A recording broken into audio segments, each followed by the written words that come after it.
पूज्य गुरुदेव का वंदन करते हुए तुम्हारे पद्म चरणों में नमन 100 बार है गुरुवर।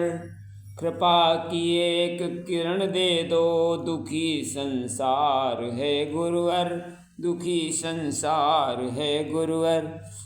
भगवान कितने न्यायकारी, सच्चिदानंद, संसार का स्वामी, समदर्शी, नियामक, निराकार कहते हैं।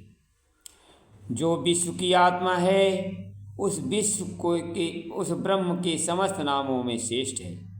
ध्यान करने योग ओम यह मुख्य नाम माना गया है। मित्रों, ओम को प्रधान माना गया है। इसे ईश्वरी नाम का सर्वश्रेष्ठ कहा गया है। आस्तिकता का अर्थ सतोगुणी, दैवी, ईश्वरी, परमार्थिक भावनाओं को हृदयंगम करना आस्तिकता कहलाता है। नास्तिकता अर्थ तामसी, आसुरी, शैतानी, भोगवादी, स्वार्थपूर्ण वासनाओं को लिप्त रहना, ये नास्तिकता कहलाता है। हम जिस ईश्वर पूजा करते हैं, भजते हैं, ध्यान करते हैं, वह ईश्वर सतोगुणी का प्रतीक है। जैसे किसी सुव्यवस्थित राष्ट्र का प्रतीक राष्ट्रध्वज है। कोई विदेशी किसी झंडे का मान अपमान उस राष्ट्र का अपमान माना जाता है। ईश्वर की प्रतिष्ठा, पूजा, उपासना, प्रशंसा, उत्सव, समारोह, कथा, यात्रा, लीला आदि का तात्पर्य सतो गुण के प्रति अनुराग उत्पन्न करना। सामूहिक जीवन में स्थायी सुख शांति षष्ठी ईश्वरी करता है। ईश्वर उपासना का महाप्रसाद साधक अंतरात्मा अस्तोगुणी वृद्धि के रूप में तत्क्षण मिलना प्रारंभ होता है। वह न्यायकारी, समदर्शी, नियामक, निराकार, विश्व का आत्मा है। विश्व के समस्त प्राणियों में आत्मा के रूप में निवास करता है।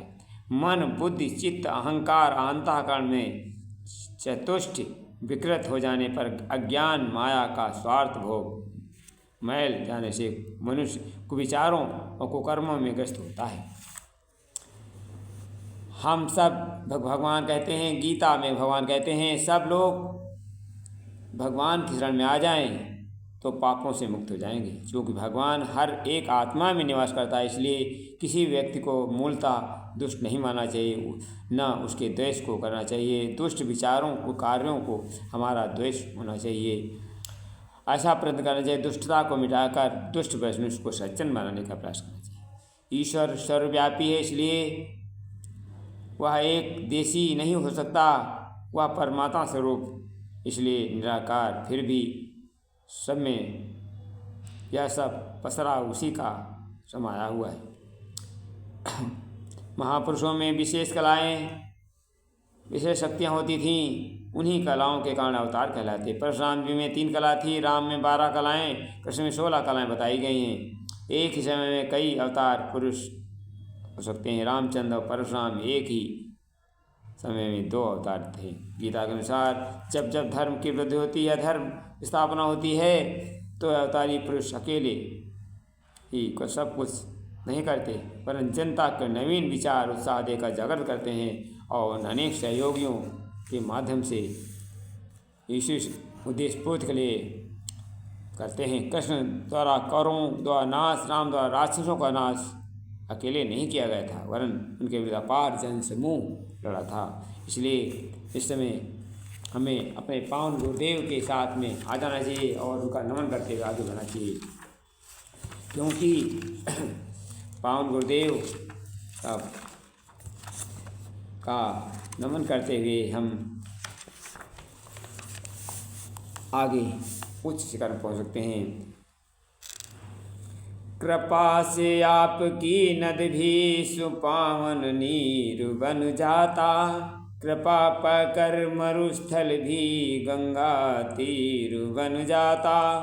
मनुजता पर तुम्हारा तो बहुत आभार है गुरुवर, तुम्हारे पद्म चरणों में नमन 100 बार है गुरुवर। धन्यवाद।